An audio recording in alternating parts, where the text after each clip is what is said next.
Hello everyone, কেমন আছো সবাই? আশা করছি খুব ভালো আছো। চলে আসলাম আবারও একটা ব্লগ ভিডিও নিয়ে। শুভ সকাল সবাইকে।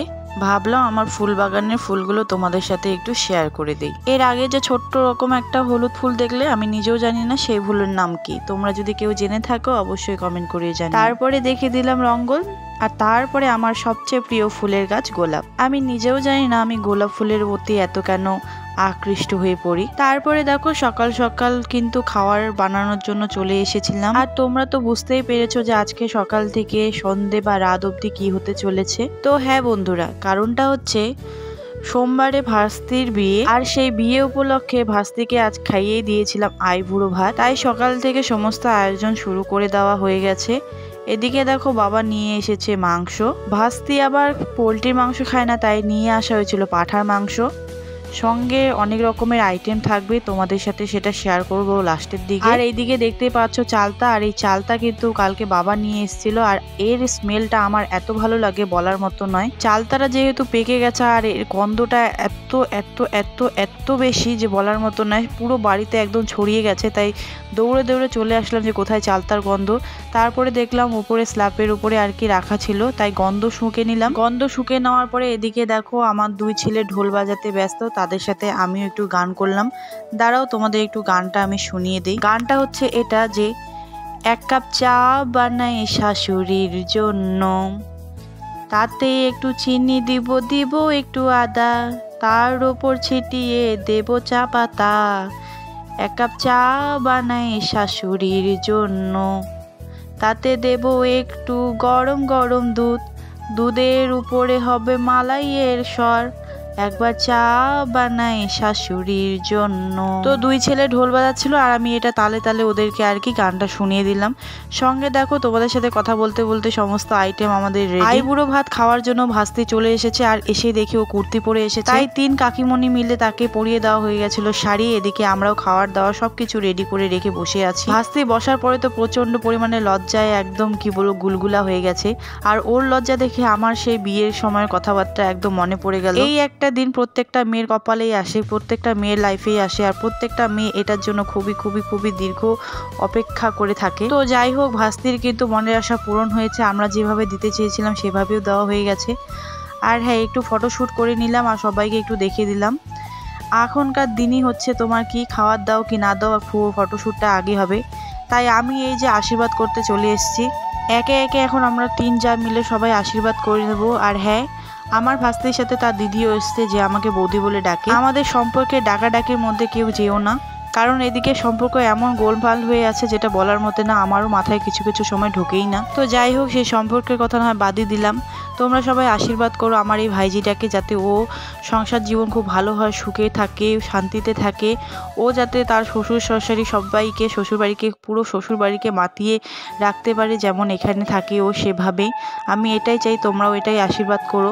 ওর বিবাহিত জীবন যাতে খুব খুব খুব খুব খুব সুখের হয়, আর ও সবসময় যাতে খুব ভালো থাকে। আমার কষ্টের সময়, বিপদের সময় এই একটা মানুষ খুব আমার পাশে ছিল। আমার বড় মনে হয় আমার এতটা পাশে থাকতো না যতটা এই মেয়েটা ছিল আমার পাশে।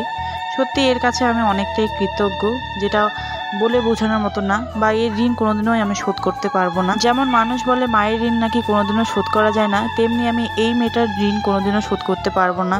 এই মেয়েটা আমার পাশে ছিল জন্যই আমি অনেক অনেক অনেক সাহস বল পেয়েছিলাম। এই মেয়েটা আমার সঙ্গে রাতের পর রাত জেগেছিল, যখন আমার বেবি পেটে ছিল, আমার প্রেগনেন্ট ছিলাম আমি, তখন এ আমার খুব সাহায্য করেছিল সব ক্ষেত্রে। কোনোদিন এমন ছিল যে আমি ঘুমোতে পারতাম না সারা রাত, সেও আমার জন্য ঘুমোতো না।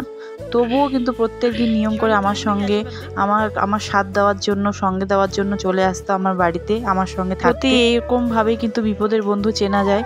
ও আমার উপর দিয়ে এখনো অবধি একটা কথা বলেনি। এতটাই শান্ত মেয়ে ও, ওর মতো মেয়ে কোনো মানে হয় না বললেই চলে। আমি যতটা ও তারিফ করবো ততটাই কম লাগে আমার, কেন জানি না আমি। তবে ও খুব ভালো থাকুক, সুস্থ থাকুক, আমি এটাই চাই। তো যাই হোক, আমাদের কিন্তু আশীর্বাদ পর্ব শেষ হয়ে গেল। আর এখন ওর দিদি ওকে মিষ্টি খাইয়ে দিচ্ছে আশীর্বাদ করে। সত্যি, তুমি টাকা দাও বা পয়সা দাও সেটা কিন্তু বড় কথা নয়, তুমি মন ভরে ধান দুব্বা দিয়ে তুমি দূর থেকে হলেও আশীর্বাদ করো, সেই আশীর্বাদটাই কিন্তু জীবনে অনেক কাজে লাগে বন্ধুরা। হ্যাঁ, এটা না হয় এখন বুঝতে পারি না, কিন্তু এক সময় ঠিক বুঝতে পারবে। যেমন আমি এখন বুঝতে পারি মানুষের আশীর্বাদ কতটা দরকার মানুষের জীবনে। অনেকেই বলে টাকা ছাড়া দুনিয়া চলে না, তবে আমি বলবো আশীর্বাদ ছাড়াও কিন্তু কোনো কিছু হয় না। তো যাই হোক, দিনের বেলা তো আইবুড়ো ভাত কমপ্লিট হয়ে গেছে, আর এখন আমরা রাত্রেবেলা রেডি হয়ে গেছি 3 জা, শাশুড়ি মা, 2 বাচ্চা, আর বাবা আগেই গেছিলো বিয়ে বাড়ি।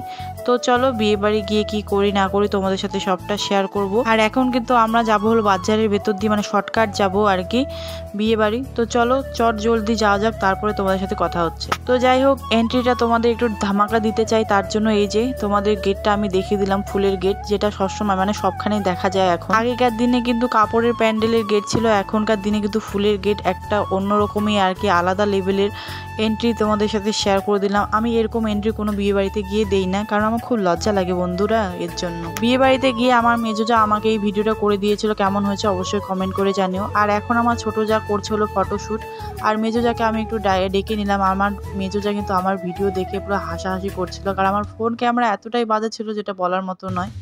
তো আমাদের মেকআপগুলো কেমন লাগছে অবশ্যই কমেন্ট করে জানাবে গাইস। আর এদিকে দেখো চলে এসেছি ভেতরে এসে কি নিয়ে কথা বলা বলি হচ্ছে নিজেও জানি না, পুরো হাসাহাসিও করছিলাম। আসলে এটা হলো লাইটের কালারটা, দেখো পুরো মুখটাই আমাদের গোলাপি কালার হয়ে গেছে। আর আমার ছেলে অবাক চোখে এমনভাবে লাইটগুলোর দিকে তাকিয়ে আছে, মনে হয় কোনোদিনও লাইট দেখেনি। তো ওর এইভাবে তাকিয়ে থাকা দেখে আমার এতটাই হাসি পাচ্ছিল বলার মতো না। হয়তো আমিও ছোটোবেলায় এরকমই ছিলাম বা এরকমই করতাম। মাকে একটু তোমাদের সাথে দেখিয়ে দিলাম তোমাদের। আর এদিকে চলে এসেছি ফুচকা স্টলে। এটা আমার একটা যে ফুচকা খাচ্ছিল, আর আমি ওকে বলছিলাম তুই খা, আমি একটু ভিডিও করি। তো প্রচণ্ড পরিমাণে লজ্জা পাচ্ছিল, আর আমাকে বলছে আমি মেকআপ করে আসিনি। তো যাই হোক, ওকে একটু দেখিয়ে দিয়ে এরকম ফুচকাটার দোকানও দেখিয়ে দিয়েছি। আর এখন আমরা নিয়েছি পাকোড়া, আর এখন আমরা খাবো কি বলতো, পাকোড়া। তো যাই হোক, তোমরা কে কে পাকোড়া খেতে ভালোবাসো অবশ্যই কমেন্ট করে জানিও। তো আমাদের তো খাওয়া শেষ।